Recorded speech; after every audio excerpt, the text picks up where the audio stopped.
there's a fundamental economic law which has never been contradicted to the best of my knowledge. And that is, if you pay more for something, there will tend to be more of that something available.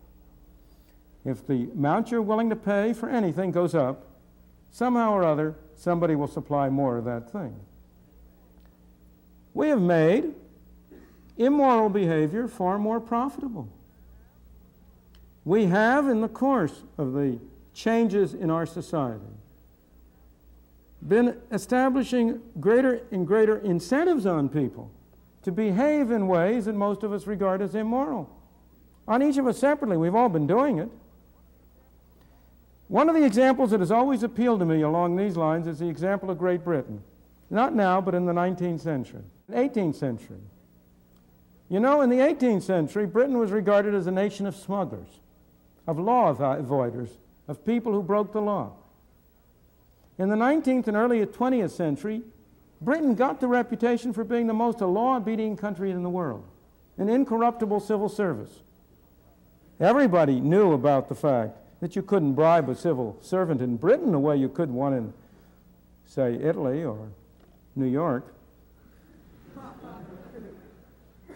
How did that come about? How did a nation of smugglers with no respect for the law get converted into a nation of people obedient to the law? Very simply, by the laissez-faire policy adopted in the 19th century, which eliminated laws to break. If you had complete free trade, as you did after the abolition of the Corn Laws, there was no more smuggling. It was a meaningless term. You were free to bring anything into the country you wanted. You couldn't be a smuggler. It was impossible.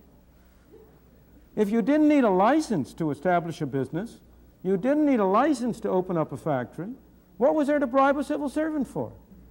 The civil servants became incorruptible because there was nothing to bribe them for. Now, of course, these patterns, there's a cultural lag, as you have all learned in your anthropology courses. And these patterns, once they develop, last for a while. But what has been happening in Britain in the last 30 and 40 years is Britain has been moving away from essentially laissez-faire and toward a much more controlled and centralized economy. This reputation for law obedience is disappearing. You've had repeated scandals about ministers of the government, about members of parliament, about civil servants who have been bribed, about the rise in gang warfare and the rest. Why? Because you're establishing an incentive. You've got more laws to break now. It's much more fundamental. When the only laws are those laws which everybody regards as right and valid, they have great moral force. When you make laws that people separately do not regard as right and valid, they lose their moral force. Is there anybody in here who has a moral compunction to speeding? I'm not saying you may not have a prudential objection to speeding. You may be afraid you'll get caught. But does it seem to you immoral to speed? Maybe. If so, you're a small minority. I have never yet found anybody who regarded it immoral to violate the foreign exchange regulations of a foreign country. Here are people who would never dream for a moment of stealing a nickel from their neighbor, who have no hesitancy on manipulating their income tax returns so as to reduce their taxes by thousands. Why? Because the one set of laws have a moral value that people recognize independent of the law of the government having passed these laws. The other set do not appeal to people's moral instincts. So I believe, well, let me give you some more examples from the United States.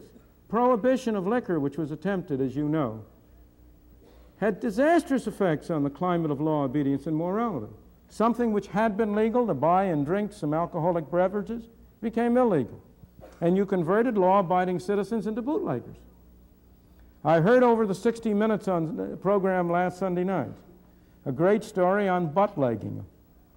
This has to do with the fact that the New York State tax on cigarettes is very much higher than the tax on cigarettes in the state of South Carolina.